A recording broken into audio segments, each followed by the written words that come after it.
Bienvenue sur Africa 24 dans cette nouvelle édition de l'information. Voici les titres de l'actualité. Consolidation des relations de coopération bilatérale entre le Cameroun et le Canada. Les échanges commerciaux ont atteint près de 99 millions de dollars en 2021. Comment trouver des solutions innovantes pour le développement du continent africain? Pour répondre à cette question cruciale, des experts se sont réunis à Tanger, une ville située au nord du Maroc, dans le cadre de la 15e édition du Forum international Mid-Days. Et puis, selon le bilan statistique découlant du rapport sur les services de paiement dans la CEMAC, le Cameroun enregistre le plus grand nombre de comptes mobile monnaie. Le pays totalisait au 31 décembre 2021 un peu plus de 21,6 millions de comptes actifs. Décryptage dans ce journal. Mais tout d'abord, le Haut Commissariat de l'ONU aux droits de l'homme a réclamé ce mercredi 15 novembre aux autorités du Burkina Faso à mener une enquête approfondie, indépendante et transparente sur le récent massacre survenu le 5 novembre dernier dans le village de Zaongo, dans le centre-nord du pays. Selon un bilan provisoire du procureur de Ouagadougou, au moins 70 personnes, en majorité des enfants et des personnes âgées, ont été tuées. Plusieurs propriétés ont été incendiées. Renforcement des relations bilatérales entre le Cameroun et le Canada. Le ministre délégué auprès du ministre des Relations extérieures chargé de la coopération avec le Commonwealth, Félix Bayou, a reçu une délégation de l'Association parlementaire Canada-Afrique à Yaoundé. La coopération entre le Cameroun et le Canada remonte en 1962 avec des échanges commerciaux atteignant près de 99 millions de dollars en 2021. Nathalie Mouf. À 61 ans de relations bilatérales en 2023, le Cameroun et le Canada envisagent de renforcer leurs liens diplomatiques. C'est dans ce contexte qu'une délégation de l'Association parlementaire Canada-Afrique, conduite par la sénatrice Amina Garba, a été reçue le 13 novembre 2023 à Yaoundé. L'audience accordée par le ministre délégué auprès du ministre des Relations extérieures chargé de la coopération avec le Commonwealth, Félix Bayou, a été la deuxième du genre. L'Association parlementaire Canada-Afrique est au Cameroun pour sa deuxième visite et c'était important de rencontrer le ministre avec lequel nous avons eu beaucoup d'échanges sur la coopération, les enjeux qui concernent nos deux patries. Le Cameroun et le Canada partagent une grande proximité alphabétique lors des forats mondiaux. Ces deux pays ont en commun l'usage du français et de l'anglais comme langues officielles. Une convergence que les deux pays mettent au service de l'autonomisation de la femme, l'inclusion financière, l'aviation civile et l'éducation. Le Cameroun est le deuxième pays d'origine des étudiants étrangers en provenance de l'Afrique subsaharienne, soit plus de 2000 apprenants en 2020. Ce sont des relations qui datent depuis 61 ans aujourd'hui et nous sommes très heureux et je suis particulièrement privilégiée d'être ici aujourd'hui en tant que première sénatrice canadienne d'origine camerounaise. La coopération entre le Cameroun et le Canada date de 1962, soit 2 ans après l'accession à l'indépendance du pays d'Afrique centrale. Les échanges commerciaux entre les deux pays se sont élevés à près de 99 millions de dollars en 2021. Les exportations de marchandises canadiennes vers le Cameroun ont atteint plus de 87 millions de dollars et les importations canadiennes en provenance du Cameroun à près de 12 millions de dollars au cours de la même période.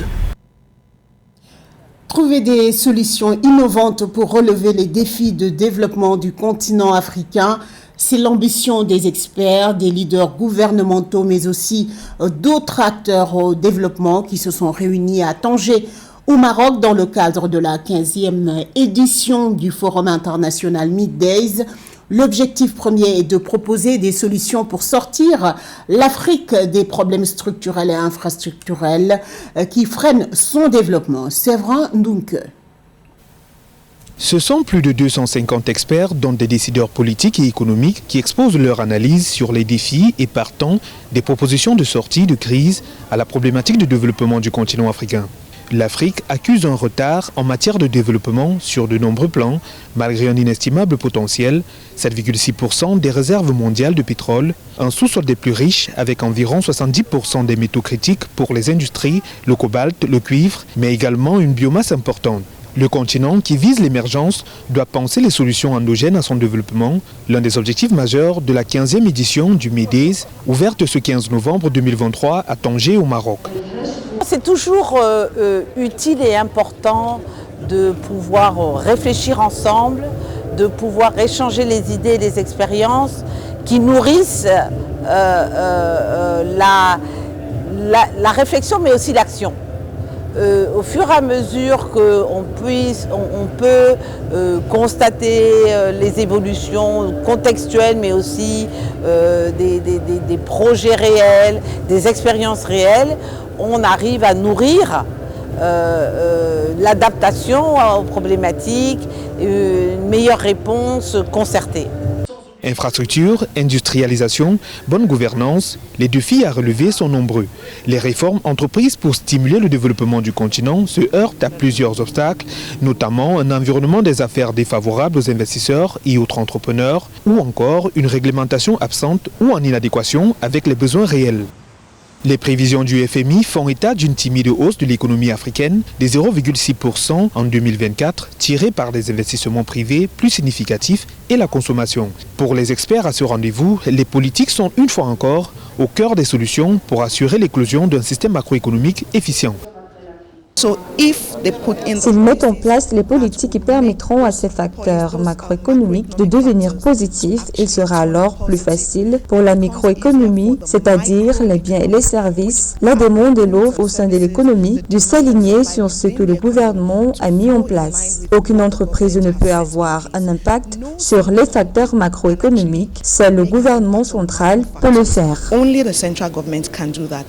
Face à une géopolitique mondiale changeante et des crises multiformes, le continent africain se doit d'être une force de proposition et de solution à ses ambitions. Le MEDES, rendez-vous de rencontre des acteurs de développement, se déroule jusqu'au 18 novembre 2023. Bonne performance des paiements électroniques au Cameroun, selon le bilan statistique découlant du rapport sur les services de paiement dans la zone CEMAC. Le pays a enregistré le plus grand nombre de comptes mobile monnaie. Au 31 décembre 2022, le pays totalisait un peu plus de 21,6 millions de comptes actifs, soit 57,7% du nombre total de comptes de paiement dans la communauté économique et monétaire de l'Afrique centrale. Aménédi. Avec son 14% des transactions, le Cameroun domine le marché du mobile money dans la zone CEMAC en 2022. Sur les 37,381 millions de comptes de paiement en monnaie électronique recensés dans l'ensemble des 6 pays de la communauté économique et monétaire de l'Afrique centrale, en hausse de 6,62% par rapport à 2021, 21,6 millions sont domiciliés au Cameroun. Cela s'explique naturellement par le fait que ce pays a une population plus importante que les 5 autres pays de la zone CEMAC, mais aussi le dynamisme de son réseau d'affaires, des hommes d'affaires, mais aussi du secteur informel. Et il ne faut pas non plus oublier que tous les 5 pays de la zone CEMAC se ravitaillent pour certains produits à partir des marchés camerounais. Et donc, tout cela, évidemment, peut donner l'allure d'un marché plus dynamique en matière de paiement mobile.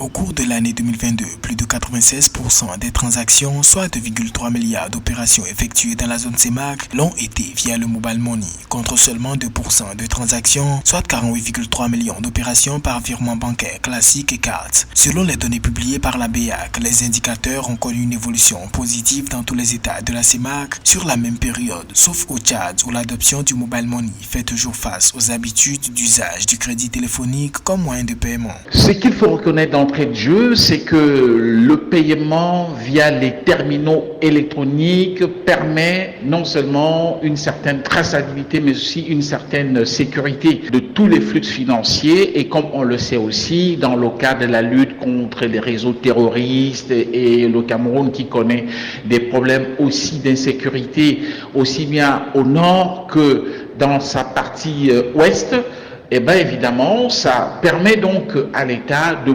pouvoir avoir une certaine traçabilité sur toutes les opérations financières. Au 31 décembre 2022, on dénombrait 329 911 distributeurs de mobile money à travers la CEMAC, en progression de plus 34,15% par rapport à fin 2021. L'encours de la monnaie électronique détenue par les utilisateurs, porteurs et distributeurs dans les comptes de porte-monnaie électronique à fin 2022 a progressé de 10% à 340 milliards de francs CFA. Place maintenant à notre page des sports avec José Douglas, journaliste au service des sports d'Africa 24. Bonjour José. Bonjour Aïssatou. On commence par la Ligue des champions féminines. Oui, exactement, les demi-finales qui ont eu lieu ce mercredi 15 novembre avec en image, donc toujours en Côte d'Ivoire, Mamelodi qui a battu l'Esphare sur le score de 1-0. Le but a été inscrit par Boitou Melo à Ramala à la 73e minute de jeu. Deuxième image, Aïssatou en Pem d'Aokoa pour la deuxième demi-finale, justement. Sporting de Casablanca, c'est le Sporting qui l'emporte sur tir au but, 3-2, alors que les deux équipes étaient à égalité, 2 buts partout, au temps réglementaire. Un coup d'œil sur le tableau qui confirme donc ces résultats que je viens de vous indiquer. Et la troisième place se jouera entre Asfar et Pem d'Aokoa le samedi 18 novembre. Et la finale, métroprise des Mamelodi Sundowns face au Sporting de Casablanca. Sporting de Casablanca qui représente la grande surprise de cette compétition. Le match aura lieu le dimanche 19 novembre. Et puis un dernier mot, souvenez-vous, Aïssatou, l'année dernière, en 2022, c'est Mamelodi Sundowns qui avait perdu en finale face à l'Esphare sur le score de 4-0. Un point à présent sur les éliminatoires de la Coupe du Monde de 2026 qui ont commencé ce mercredi 15 novembre. Exactement, Aïssatou, vous avez raison, avec quelques résultats. Tout d'abord, et des images, justement, Éthiopie-Sierra Leone 0-0, RD Congo, Mauritanie 2-0, les Léopards qui démarrent très fort dans la compétition. Et c'est une très belle opération prenant les 3 points qui comptent pour la suite. Et puis Rwanda, Zimbabwe 0-0. Et Guinée équatoriale qui enregistre aussi un très bon résultat en battant la Namibie sur le score de 1-0. Maintenant, Aïssatou, nous allons regarder les tableaux. En groupe A, tout d'abord, regardez, donc je disais Éthiopie, Sierra Leone 0-0, Égypte, Djibouti, ce sera donc ce 17, ce sera ce 17, Burkina Faso, Guinée-Bissau, ce sera le 17 novembre, et Égypte, Djibouti, ce sera ce jeudi. Nous enchaînons avec le groupe B et Soudan, Togo, ce jeudi également, Sénégal, Soudan du Sud, ce sera le 18. Le groupe C, Rwanda, Zimbabwe, je vous l'ai dit 0-0, Nigeria, Lesotho à 16h et Afrique du Sud, Bénin le 18.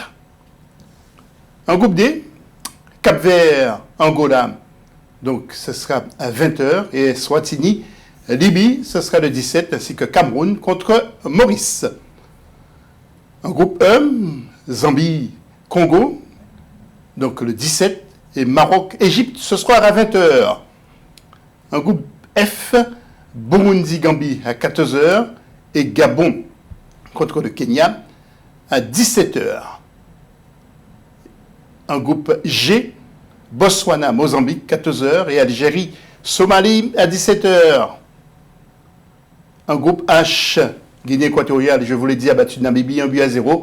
Et Libéria, Malawi, le 17, ainsi que Tunisie, Sao Tomé et Principe. Et pour terminer, le groupe I, avec Comores, Centrafrique, le 17, Ghana, Madagascar, le 17 également. Voilà donc pour les éliminatoires du Mondial 2026. Et vous avez quelques précisions supplémentaires sur la Coupe du Monde des U17 en Indonésie, où les Lions de la Teranga du Sénégal ont fait un sans faute. Mais exactement, Aïssatou, vous suivez de près, je le vois. Rappelons d'abord en image quelques résultats avec le Maroc qui avait battu le Panama 2-0 avec le sourire des Marocains, et puis les Marocains ont perdu devant l'Équateur 2-0. Autre image, en groupe B, le Mali qui a perdu devant l'Espagne 1-0, et nous avons appris donc pendant ce journal que le Mali a écrasé le Canada sur le score de 5-1. Autre image, en groupe D, avec le Sénégal qui marche très fort, qui a battu la Pologne 4-1. Et enfin, donc en groupe E, le Burkina Faso, pour qui ça va très mal, qui a perdu 2-1 face aux États-Unis. Maintenant, un œil sur les tableaux pour la synthèse, avec donc en groupe A, regardez bien, Équateur est en tête, avec 4 points, devant le Maroc 3 points. Pour l'instant, les équipes ont joué que 2 matchs. En groupe B maintenant, l'Espagne est en tête devant le Mali 6 points, l'Espagne 7 points. En groupe D maintenant, le Sénégal, vous voyez, qui marche très fort, et devant l'Argentine. Et puis le dernier groupe, pour clore, et la France, donc, qui est en tête de ce groupe, et le Burkina Faso, qui nous intéresse, est 4e avec 0 points. On termine avec la Coupe d'or de la Ligue des Étoiles Marins. C'était la première édition. Oui, une Coupe du Monde, la première de la discipline, il faut le dire, Aïssatou, qui se déroule sur la magnifique île de Gran Canaria, dans les îles Canaries espagnoles. Il y a donc une équipe d'Afrique du Sud dans la compétition. Il faut quand même souligner que c'est la première compétition, c'est un peu comme le mondial de football pour les voiliers. Et donc la compétition a commencé depuis le vendredi 10 novembre et se terminera le 3 décembre 2023, bien sûr. Merci José pour ces informations. Ce journal a été réalisé par l'ensemble de la rédaction. Merci pour votre fidélité. Dans un instant, une nouvelle édition de l'information sur Africa 24.